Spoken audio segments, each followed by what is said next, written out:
pleasure and honor to introduce Professor Dr. Victoria Chernyak. Dr. Chernyak is going to talk about overview of CT, MR algorithm, and major features. Dr. Chernyak is a professor of radiology and urology in Montefiore Medical Center in New York. She is a co-chair of LI-RADS steering committee. I always tell her that she is the fearless leader. I'm not scared of her. She's really nice. She's a co-chair of lexicon and writing working group. Credit goes to her for a lot of the materials in the manual. She has been the lead for that. She's currently the interim section chief in division of abdominal imaging in Montefiore. And she's also the director of body MR imaging. Victoria is very well known and she's very talented in many things, and she's very talented radiologist. She is a very nice colleague, and she has many publications. You can look her up under these publications under her name, Victoria Chernyak. She is also a great writer, so whenever she's in charge of writing any manuscript, she is the best in putting it together. And the group, I mean, the whole group are really appreciative of her help. And right now I'm going to make Dr. Chernyak the presenter. So Dr. Chernyak, you can please share your screen. Can you see it? Absolutely, I can see it. Okay, well, Dr. Elsayes, thank you for this outstanding introduction. I'm bright red beet color right now, even though you can't see it. But again, thank you so much for the introduction, and really thank you for putting this terrific program together. I said that before we started, that if anybody on earth could have possibly put together such a wonderful program with such fantastic speakers so quickly, that would be you, Khaled. So thank you so much. Okay, so we're going to talk about LI-RADS TMR diagnostic algorithm. Let's see if it's not going. Okay, this is my disclosure. I also want to acknowledge that some of my schematics came from LI-RADS manual and were created or co-created with Claude Serlin, who spoke yesterday. So outline of our talk today, we'll talk briefly about hepatic carcinogenesis as a background, then talk about HCC diagnosis and challenges it may present, and then move into CT, MR, LI-RADS specifically. So hepatic carcinogenesis is a stepwise process which begins with a cirrhotic nodule, and as time goes on, this cirrhotic nodule can progress and form a low-grade dysplastic nodule. By the processes of clonal expansion, this nodule then can progress to high-grade dysplastic nodule, at which point you notice that portal triads will decline in density and arterial flow begins to decline. As the process continues, the nodule can progress into early HCC, at which point you can see that the portal venous supply decreases considerably as well. The next step is small progressed HCC, and this is the step where the impaired arteries increase in density, and as a result we see increased enhancement on the arterial phase. Finally, we get to large progressed HCC, at which point the tumor can form a capsule, and then as the tumor progresses, transcapsular infiltration may happen, and in some cases the arterial flow can decline, and especially in infiltrative HCCs, they can switch to glycolytic metabolism. So one of the questions we can ask ourselves is why HCC diagnosis is so complicated. I'm sure many of us have been on the service and been presented with cirrhosis case and multiple lesions, have kind of groaned a little bit in anticipation of painful experience. So one of the things to remember is that not all primary malignancies in patients with cirrhosis are HCC. Remember, the hepatic progenitor cells are the ones who, under normal processes, differentiate into hepatocytes, which then, through oncogenic transformation, form HCC. These same hepatic progenitor cells also give rise to cholangiocytes, which then under oncologic transformation can form intrahepatic cholangiocarcinoma. So patients who have cirrhosis are also at higher risk of intrahepatic cholangiomas. Then these same hepatic progenitor cells can then form hepatic cancer stem cells and then form what's called combined HCC cholangio tumors. And then to complicate matters even further, the tumors that start out as straight up HCC or cholangios can then de-differentiate into these combined tumors. Another layer of complexity is that not all lesions in patients with cirrhosis are malignancies. There are plenty of other lesions, including all kinds of cirrhosis-associated hepatocellular nodules, non-hepatocellular benign lesions such as cysts, non-mass lesions such as areas of focal fat deposition or confluent fibrosis, previously treated lesions, and of course, various malignancies. Not all observations in cirrhosis are true lesions. Patients who have cirrhosis often form these pseudolesions either due to artifacts or areas of hypertrophy that kind of form these mass-like projections, vascular pseudolesions. So all these things complicate matters. As a result, in LI-RADS, we use the term observation, which we define as distinctive area relative to background liver. And the reason why we use observation, not lesion, because the word observation is both applicable to true lesions and pseudolesions. So it doesn't cloud our thinking when we find something in the liver. And then we have to go down the pathway trying to figure out if we're dealing with a true lesion or pseudolesion. So again, why is HCC diagnosis so complicated? Well, first, we need to detect a lesion. Then we need to distinguish it from a pseudolesion. Then we need to distinguish it from a benign lesion. Then we need to distinguish it from other malignancies. And we need to do so with specificity very close to 100%, which is a requirement that really doesn't exist for most other radiologic diagnoses, at least in cancer imaging. So why do we need this 100% specificity? Well, when we reach diagnosis of LR5 category, the management decision is that HCC is confirmed and patients undergo multidisciplinary discussion for consensus management, and notice that the biopsy is not required for confirmation. So in order to avoid a biopsy, we need to be very, very accurate and very, very specific when we say something is HCC. So what is LI-RADS? As Claude, Dr. Sutherland mentioned yesterday, LI-RADS is a system for standardized imaging of liver cancer. As of today, we have 4 algorithms, and today we're going to talk about CT-MR diagnostic LI-RADS, which is a standardized system for HCC diagnosis on CT or MRI. This is the algorithm summarized in 1 page.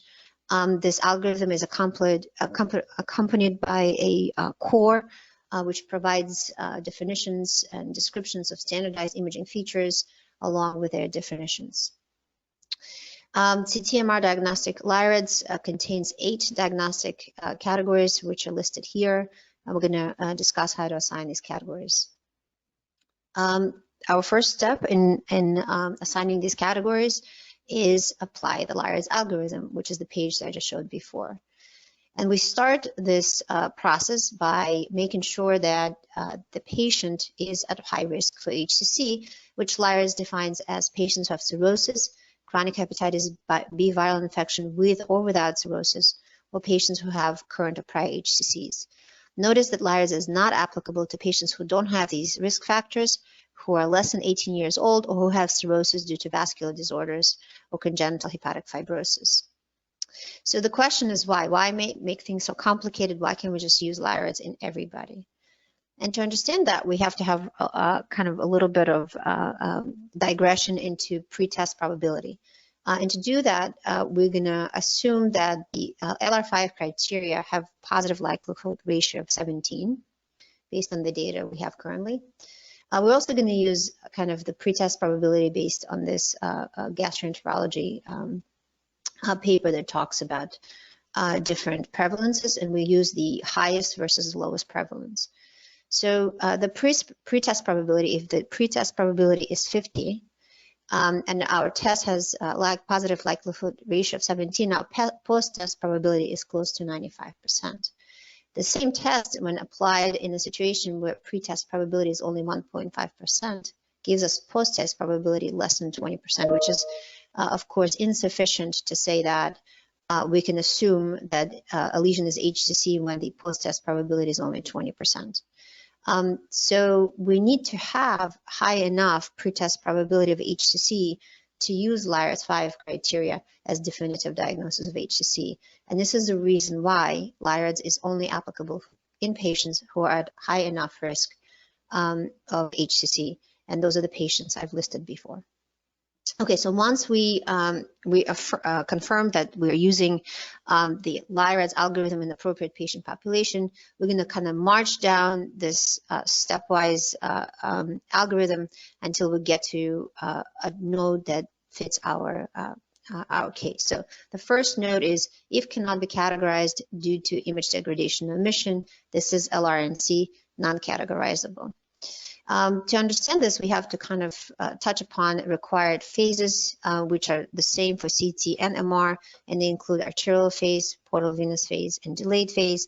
And again, these are required for either modality. LRNC is applicable when one of these required phases is either missing or non-diagnostic, and as a result, we cannot say whether the lesion observation that we're seeing is more likely to be benign or more likely to be malignant. So it's not enough to have a phase that's missing or non-diagnostic. It also needs to be a situation where we really can't tell heads or tails as to what we're looking at. So how does it work? Well, here's a T2-weighted sequence. We see a lesion on T2-weighted sequence. We give contrast and the patient is just completely non-compliant, breathing. And if I were to ask you, do you think this is more likely to be hemangioma or HCC? The answer is I really don't know. Based on these images, we really can't tell. So this is a situation where LRNC is correct. So LRNC should not be used for cases where the imaging appearance is weird or we really don't know what's happening. It's only for the cases where the technical problems preclude even narrowing down the categories. Okay, so if this is not applicable, we're going to march down. So the next node is if definitely tumor in vein. It's LRPIV. It is defined as having a definite enhancing soft tissue in vein, as you can see here. In many cases, there's also going to be an accompanying parenchymal mass, but it doesn't have to be present. So presence of enhancing tissue in vein alone without a parenchymal mass is enough to assign this category. The next node is if definitely benign, LR1. LI-RADS doesn't provide criteria for these entities as of 2020. This is something that has been developed, but at this point, we just assume or hope that the radiologists know the classic imaging features of all these benign entities. So here's an example. We have cysts in this psoriatic patient. There's no doubt that there are cysts, 100% are cysts. We can all bet there are cysts. There's absolutely nobody who can argue against them being cysts. And because we have this degree of certainty in this diagnosis, we're going to call it LR1, definitely benign. LR2, probably benign. The same entities also listed here, but when there's something is unusual about them, maybe hemangiomas or sclerosed or just have weird appearance that where you really pretty sure it's hemangioma, but not 100%, that's where LR2 is applicable.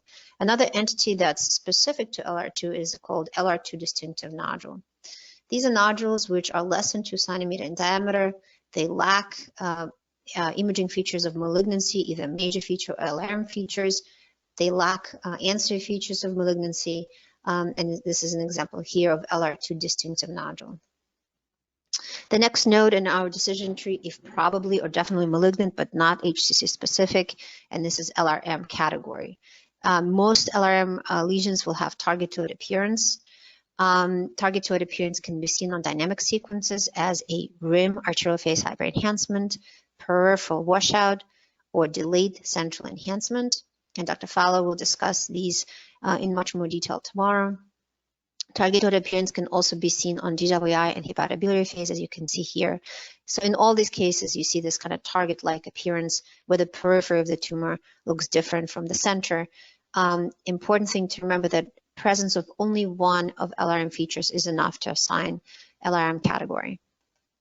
Okay, so if we move down this decision tree and none of these categories apply, we arrive to this node. Otherwise, use CT-MR diagnostic table to differentiate between LR3, 4, and 5. So before we talk about diagnostic table, we have to talk about major features that are used in the diagnostics table. So let's talk about major imaging features. The first one we're going to talk about is non-rim arterial phase hyperenhancement, which is defined as enhancement in arterial phase, which is unequivocally greater than the background parenchyma, not most pronounced in periphery of the observation. And this is what distinguishes non-rim arterial phase hyperenhancement from rim arterial phase hyperenhancement, where the hyperenhancement is primarily in the periphery of the lesion. These example of various modalities shown arterial phase hyperenhancement, you can see that it's all pretty much equivalent. Crucial thing to remember is that non-rim arterial phase hyperenhancement is a required feature for LI-RADS 5 categorization. So that if you have a situation where arterial phase hyperenhancement is not present, LR5 category is not applicable, no matter what other imaging features are present, and no matter how certain you are in your heart of hearts that you're looking at HCC. So LR5 category must have arterial phase hyperenhancement. The next major feature is non-peripheral washout, which we define as temporal reduction enhancement. And as a result, the observation is hypo-enhancing relative to the background parenchyma. And this hypo-enhancement is not primarily in the periphery of the observation. And again, as a contrary to peripheral washout, where the washout is primarily seen in the periphery of the observation. Washout appearance can be assessed on either portal venous phase or delayed phase with CT or extracellular contrast MRI. It's important to remember if we are using getaxetate, the washout can only be assessed on portal venous phase, at least in the current version of LI-RADS. Enhancing capsule is defined as a smooth, uniform, sharp border, which is unequivocally thicker or more conspicuous than the background of fibrotic tissue surrounding the nodules. Capsule can be assessed on any post-contrast phase, either portal venous phase, delayed phase, or transitional phase. Size is measured as the largest dimension from the outer edge to the outer edge. If the capsule is present, it should be included in the measurement. Another important thing to remember is size over 10 millimeters is required for LI-RADS 5.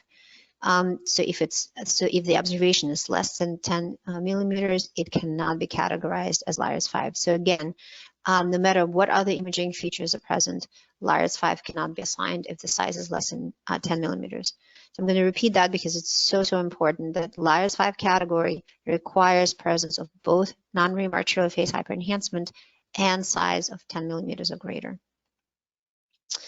Another thing to remember for size mention is we should not use arterial phase or diffusion weighted sequences to measure the size if we see the observation on any other sequences. Why so? We'll consider this example. We have an observation with non-rim arterial phase hyperenhancement and a non-peripheral washout appearance. If we use arterial phase for size measurement, we get 12 millimeters, which allow us to get LI-RADS 5 categorization. But if we use the portal venous phase, this observation is only 7 millimeters, in which case this is LI-RADS 4. So the reason why we do not use arterial phase is because periarterial corona enhancement can be seen, blend in with the tumor, and overestimate the size. So to preserve the specificity of LI-RADS 5, we want to be as conservative as possible and really not use arterial phase unless absolutely necessary. Threshold growth is defined as a size increase of a mass by at least 50% within 6 months. Threshold growth definition was updated in 2018. In the prior versions, there were 3 ways to get to threshold growth, as you can see here. In LI-RADS 2018, only the top one, against 50% or greater size increase within 6 months is considered threshold growth. Everything else is considered subthreshold growth. A general rule for application of major features is that if you're not sure if the major feature is present or not, you assume that it's not present. So the idea is that you really have to be absolutely certain that the major feature is present to say that it's present. So if you're trying to decide if the washout is present or not, you go with not present. Another thing to remember is not for any given major features, none of them by themselves yield 100% positive predictive value for HCC. What does that mean? So if we create this graph on the y-axis, we have increasing positive predictive value for malignancy, and on the x-axis, we have increasing positive predictive value for hepatocellular origin. And we put our major features on this graph, they kind of will look like this. But for LI-RADS 5 category, we want it to be here. We want to be nearly 100% certain that this is malignancy and nearly 100% certain that this is hepatocellular in origin, HCC. And notice that not a single one of the major features falls into this sweet spot. But different combination of major features do yield different probabilities of HCC. So if we look at our major features and we have a combination of arterial phase hyperenhancement and washout in a lesion which is over 20 millimeters in a patient with cirrhosis or hepatitis B, this means 100% probability of HCC. If we have a arterial phase hyperenhancement washout in a capsule in a small lesion less than 10 millimeter size, in a patient with high risk for HCC, this lesion has about 70% probability of being an HCC. And if we have a 10 to 19 millimeter observation with arterial phase hyperenhancement only, this lesion in appropriate patient population has about 30% probability of being HCC. So probabilities are great. You may be wondering, well, how am I supposed to kind of arrive at these probabilities? And the truth of the matter, again, in 2020, we do not provide probabilities, but we use the categories as surrogates for these probabilities. And we assign the categories by using the table.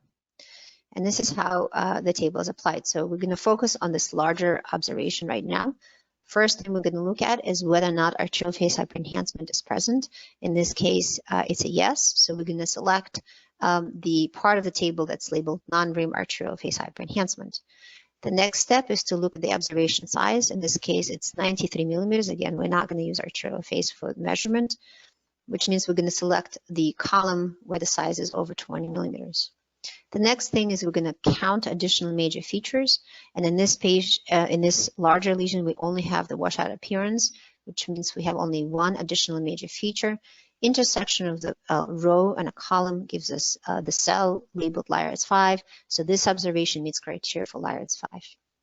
If we look at the smaller observation in this patient right here, again, we start with whether or not arterial phase hyperenhancement is present.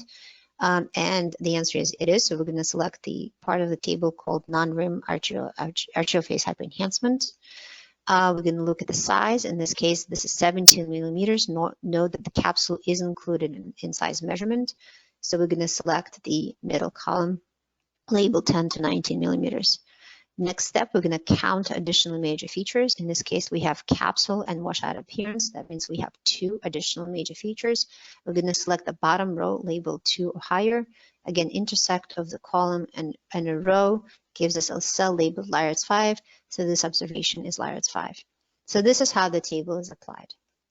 So this was a very long discussion of step 1. Step 1 is the longest and most labor-intensive step. When we're done with it, we may choose to apply ancillary features. It's optional at this point. If we do choose to apply ancillary features, this is the rules for its application. We're going to go we're going to increase the category by 1 if there's 1 or greater ancillary feature favoring malignancy.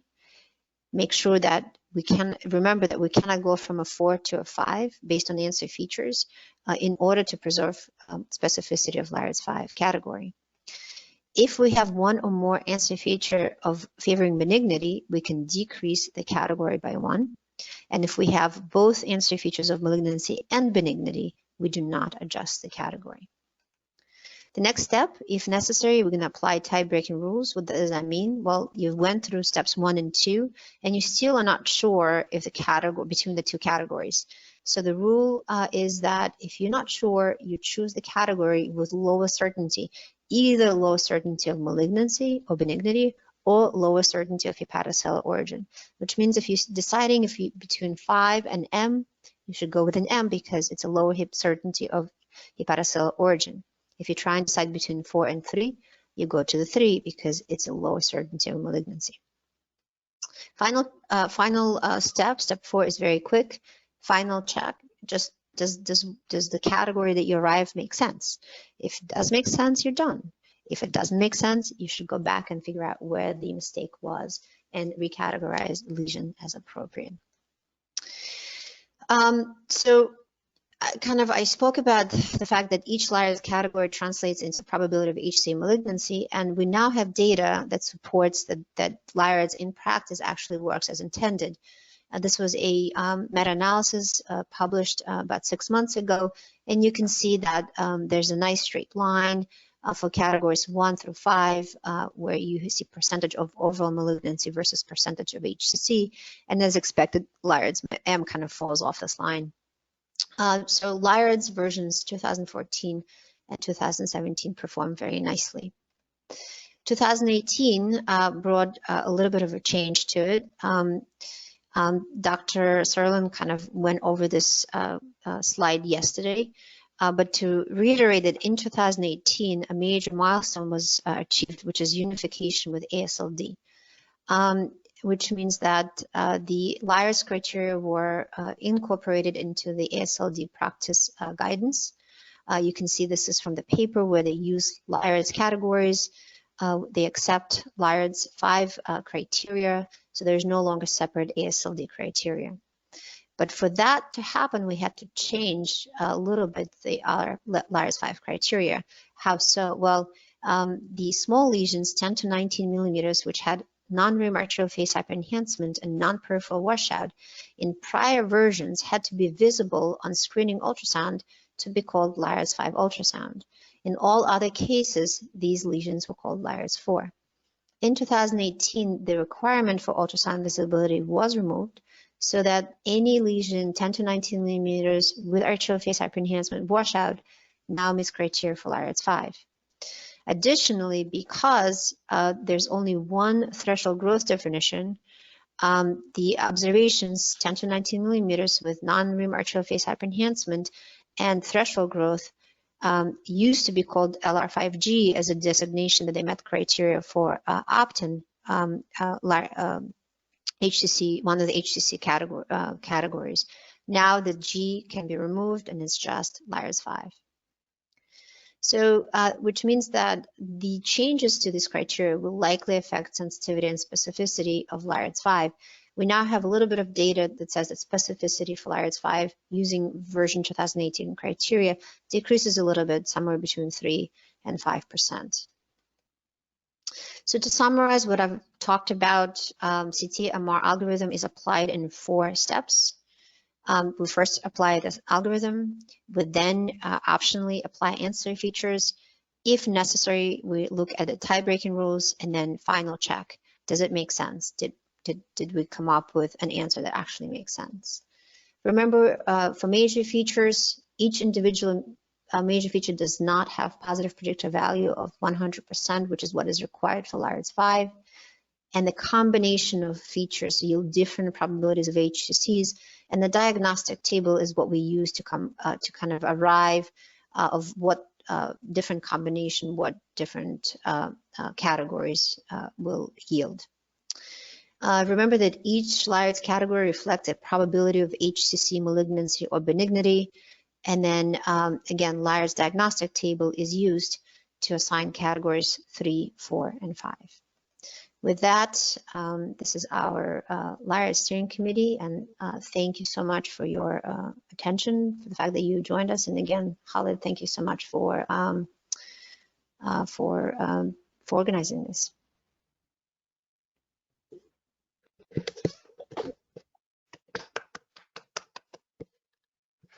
Did you hear the clapping, Victoria? Thank you for clapping, Khaled. I appreciate it. I just want to show the appreciation of everyone. This was a great talk and really comprehensive, really informative, and it had a lot of information about LI-RADS and how to use the algorithm.